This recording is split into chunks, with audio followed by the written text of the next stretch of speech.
Hi friends, ഇന്നൊരു സാമ്പാർ സാദത്തിൻ്റെ റെസിപ്പിയാണ്. അതിന് വേണ്ടിയിട്ട് കുക്കറിൽ പരിപ്പിട്ട് കൊടുക്കുക. അതേപോലെ തന്നെ നമ്മൾ സാധാരണ കുക്ക് ചെയ്യാൻ എടുക്കുന്ന അരി ഉണ്ടല്ലോ അതുകൂടെ ചേർത്ത് കൊടുക്കുക. പിന്നെ വെജിറ്റബിൾസ് നമുക്ക് ഇഷ്ടമുള്ള എല്ലാ വെജിറ്റബിളും ചേർത്ത് കൊടുക്കുക.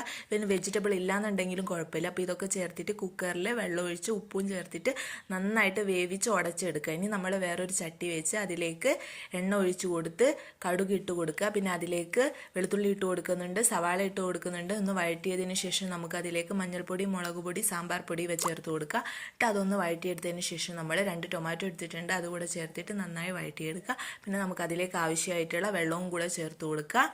പിന്നെ നമ്മൾ ഉപ്പ് ചേർത്ത് കൊടുക്കുന്നുണ്ട്, അതേപോലെ തന്നെ കായപ്പൊടിയും ചേർത്ത് കൊടുക്കുന്നുണ്ട്. നന്നായിട്ട് തിളച്ചതിന് ശേഷം മല്ലിയില കൂടെ ചേർത്ത് കൊടുക്കുക.